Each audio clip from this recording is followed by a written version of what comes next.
We're going to get straight into our first presenter for the morning, and he is the Director of Policy and Development at the Mental Health Foundation, Hugh Norris, and we asked Hugh these three questions, the three important questions. What is one word that could summarise the essence of Hugh? And Hugh came up with radiant. And he is looking radiant today, particularly his Movember accoutrement. And one thing that you may not know about Hugh, although you do now, is that he's secretly a hippie sympathiser. It's changed my perspective of Hugh entirely, irrevocably, forever. And we asked Hugh if he could please give us a sentence to describe flourishing, his definition of flourishing, but without using that word. You're going to hear it a lot today. And he said, meeting our full potential. So, to talk to us more about that, please put your hands together for Hugh Norris.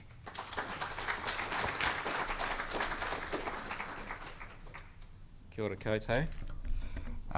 Yes, I put radiant because I've realised that actually everybody's radiant when you get to know them, so I thought I must be too.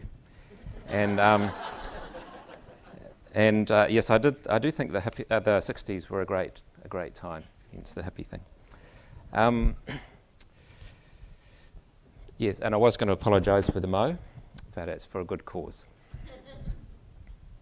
It's a remarkable paradox that at the pinnacle of human material and technical achievement, we find ourselves anxiety-ridden, prone to depression, worried about how others see us, unsure of our friendships, driven to consume, and with little or no community life. That's a quote from a book called The Spirit Level that some of you might know of. It's doing the rounds at the moment. Very good book, very well researched, and that's the opening sentence to the book. I have another quote. Māori potential for high standards of health and well-being has never been greater. Rangatahi have levels of vitality that far outweigh the sum total of misfortune and disadvantage. From Mason Jury. So the first quote I put up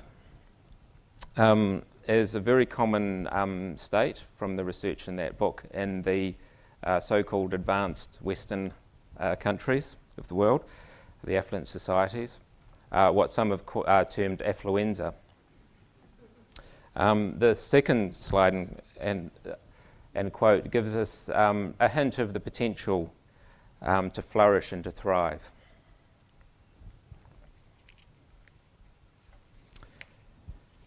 So I'm going to talk about flourishing, but it's a huge concept actually, and I'm really just going to brush over a lot of the research and the thinking and the ideas and ways of being behind it.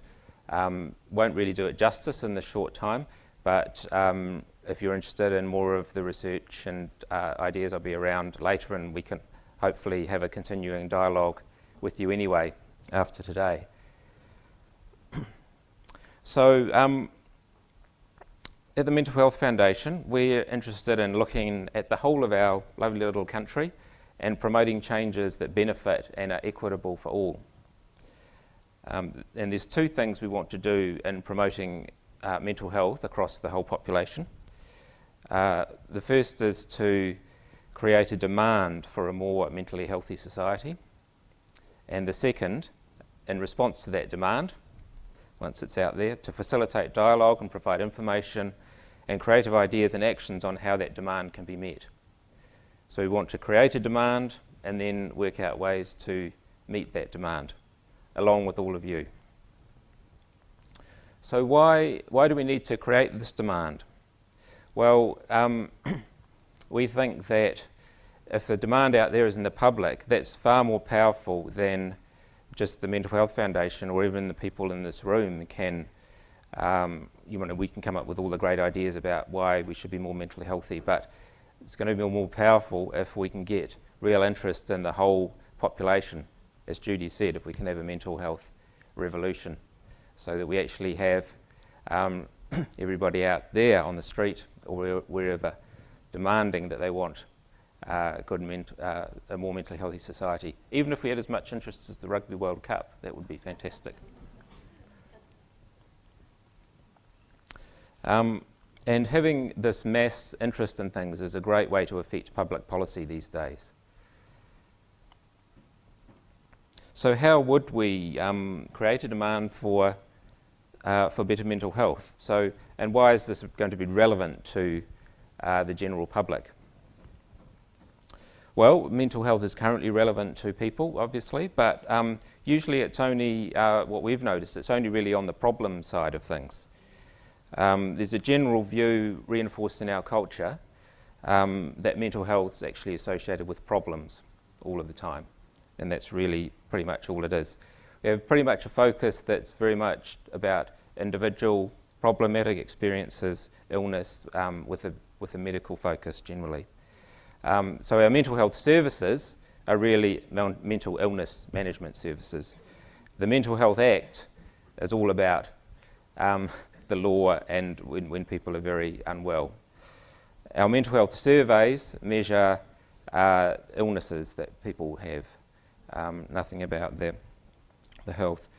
So for most people, for a lot of people, mental health is really seen as a bit of a liability or something you might want to distance yourself from. So it's kind of, you conceptualise it a little bit like this. So the mental health is really a state of, if you have no mental illness symptoms or you're not diagnosed with a mental illness, then you're well and you don't need to worry, and you just hope you don't have any symptoms at some point. And it goes on a continuum through to what's called severe. So we have this mild, moderate, severe kind of symptoms in mental health that I talked about. However, the WHO, an organisation not known for its radical views on life, I mean, this is their definition of mental health, which is, this is really like a resource, isn't it? I mean, it's not a liability. And it's actually deeply relevant to everybody, everybody in our community and in our country. And furthermore, there's increasing research to show that the positive side of mental health is not just the absence of illness. There's a typical kind of quote from there, and a quote from Margaret Barry, who some of you might know, very respected international academic, one of the leading academics on mental health promotion, that this positive mental health is really important and is going to be really important for us. So we call this positive state of mental health flourishing. So what is flourishing? It's more, this is where I'm going to do the once over lightly, but it's more than just like happiness or just feeling good or feeling great.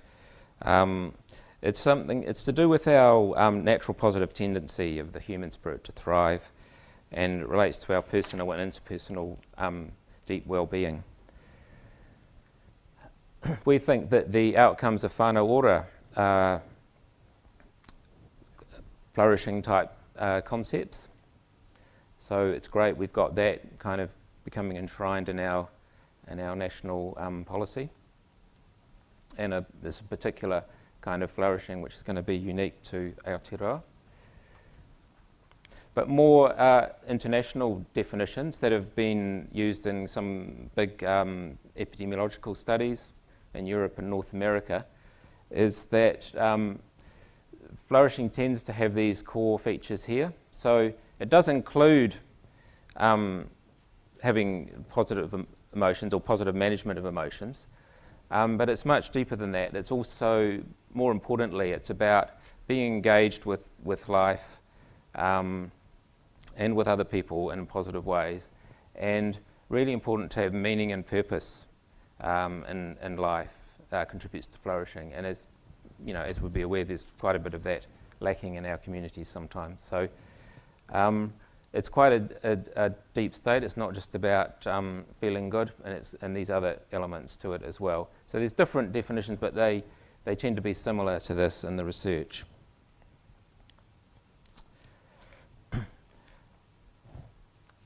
So how would we align this more positive state of mental health with what is the reality of the experience of mental illness as well, because that is very real and we don't want to diminish that.